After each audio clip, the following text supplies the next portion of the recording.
In the 1990s, the PlayStation took the world by storm. It was fairly shocking to everyone that a newcomer could so easily just slot itself right into the market so easily, especially above a veteran who, by all accounts, should have been doing very well, like Sega. But thanks to the PlayStation, at least for a while, it became Nintendo versus Sony. But nothing is permanent, and another competitor joined the fray in Microsoft, but Sony also had to follow up the PlayStation. What came next for Sony was the best-selling games console of all time. Hi folks, it's Falcon, and today on gameranx we asked the question, what made the PS2 a big deal? Now, when I say it was the highest selling console of all time, this is no exaggeration. Of any kind of games console, handheld, portable, or otherwise, the PlayStation 2 is the king. The most recent number sold for the PlayStation 2 indicates 155 million units. Numbers 2, 3, and 4 are Nintendo handhelds, indicating that the smaller price, smaller unit, and general portability generally leads more units to be sold, keeping in mind that you don't lose a PlayStation 2, but you can easily lose a handheld video game console needing to buy a new one. There are certain advantages that handhelds have that home consoles don't as far as sales go. But it's not that the PlayStation 2 was the best piece of hardware. Technically, the Xbox probably was that. Although it was a bit of a mishmash, it also was definitely a more powerful, more flexible piece of hardware, and that was the absolute closest competitor that the PlayStation 2 had. Not that the GameCube, the Nintendo console from that time period, didn't do well. It actually was fairly close on the heels of the Xbox, but the Xbox was the main competition. The Xbox sold 24 million and the GameCube sold 21.7 million. And those are numbers as of today, so nothing close to 155 million. And also, they were still making the PlayStation 2 up until they launched the PlayStation 4. They weren't doing that with the GameCube and the Xbox. What the hell's going on here? So there's a lot of gaming-oriented reasons that I want to talk about in a moment, but first, I want to talk about a consumer reason that was really big at the time. In the year 2000, back when the PlayStation 2 came out, VHS tapes were still being used. They were on the downturn and things were moving over to a new technology called DVD though. Now DVD players were quite expensive at the time, in fact, oftentimes more expensive than the PS2. The PlayStation 2 launched at a price of $299, which sounds very cheap considering that's what a Switch costs. But keep in mind, over time, money is worth less due to inflation, and that translates over to about $436 today. Now, when you consider that DVD players launched at between $700 to $1,200 for a consumer model in both late 1999 and through the year of 2000, it might start to become quite obvious why people were buying the DVD-compatible PlayStation 2. That was less than half of the cost of the least expensive DVD player. I've seen people over the years say that this kind of cheapens the impact of the PlayStation 2, but here's the thing. I promise you the majority of people who bought a PlayStation 2 were families with kids. And the DVD player was the excuse that the kids used to get the PlayStation 2. That is how Falcon got the PlayStation 2. But the kids needed to want the console to convince their parents to get it, and let's just go ahead and say the hype machine was robust. Now, this was back in the days when we talked about consoles as if they were powerful, because by all accounts they actually were. PCs really didn't have the capability to do everything that consoles did at the time. Now yeah, there's some golden examples of that not being true, but not a lot of them. Still, with the whole power narrative going through, there were some very interesting rumors that got started about the PlayStation 2, including it being so powerful, people were talking about how it could be used as the guidance system for a nuclear missile. Now, keeping in mind that the PlayStation 2 was a video game console and made specifically to play video games, and that missile guidance systems are very specific systems that could be used only to guide missiles, really all you can do is talk about how powerful one is next to the other, and the PlayStation 2 is actually a lot more powerful than a missile guidance system. It doesn't take a lot to do tracking and stuff. It's just if it's the only thing going on, if there's no like background processes, it works a lot better. But what was really getting the hype was the launch lineup and games that were promising to come out not long after. I mean, you had all of the classics. You had a Street Fighter, EX3 to be specific. You had Tekken Tag Tournament,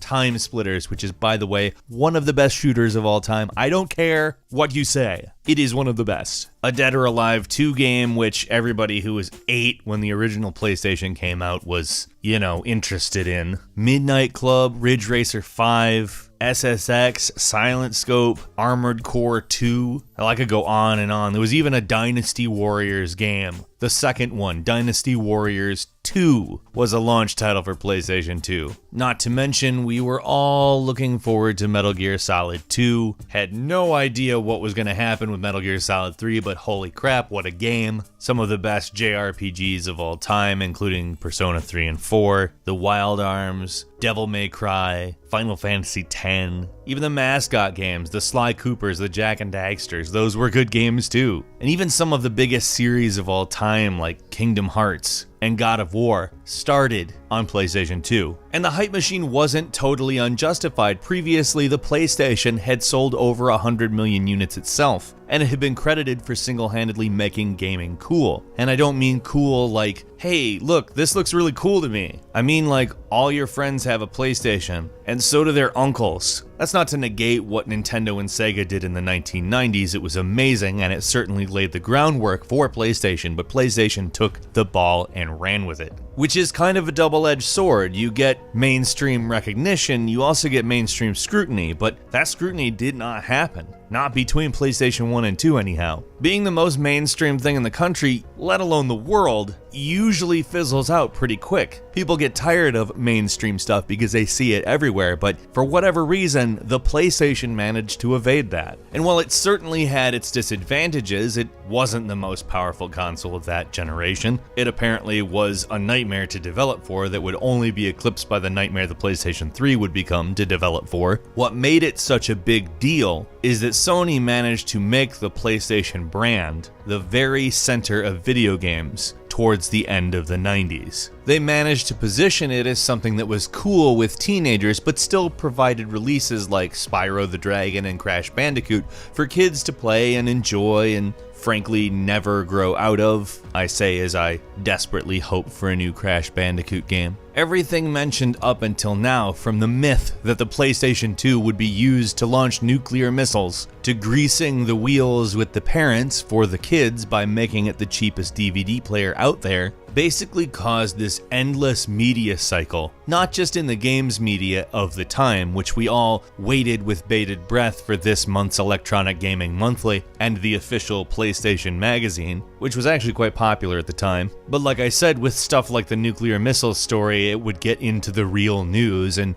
people would hear about it. Sony had positioned it so well with that DVD player that even in those types of outlandish, sensational stories, they would still bring up the fact that it would be the cheapest DVD player on the market. They did so well branding the console and making sure that people were talking about it, building it up sort of as a legend before it even existed, and then dropping it at just the right time. But of course, this was back in the days when video game companies would actually deliver on the hype that they generated, which is the ultimate answer to the question, what made the PS2 a big deal? Well, it's that it was the real deal. When you talk games, everything you talk about owes something to how ubiquitous the PlayStation 2 made video games. Out of the people that I knew, very few did not own a PlayStation 2. That is the difference between the PlayStation 2 and every other video game console that came before it. Where it used to be, let's go over to Mike's house, he has the Super Nintendo. It was now, which friend's house do you want to go over to? Where do you think we will be least disturbed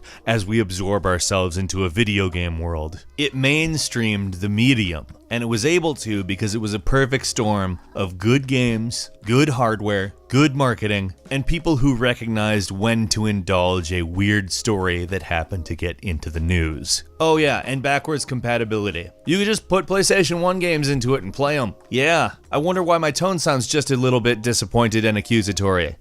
I do wonder. I really wonder. As I look at my bookshelf with PlayStation 1, 2, and 3 games on it, and I look at my PlayStation 4, which has a streaming service and a game store that have a lot of those games in it. Not all of them. Would be nice to play some of those again. Sony, what was your favorite PlayStation 2 game and whose house did you play it at? Was it Mike's? Mike always had consoles. And nobody ever bothered him. His parents were never home. We just ate chips there. That's it. If you like this video, please click like. And if you're not subscribed, now would be a very good time to do so. We upload brand new videos every day of the week, and the best way to see them first is, of course, a subscription. As always, we thank you very much for watching this video. I'm Falcon. You can follow me on Twitter at Falcon the Hero, and we'll see you next time right here on gameranx.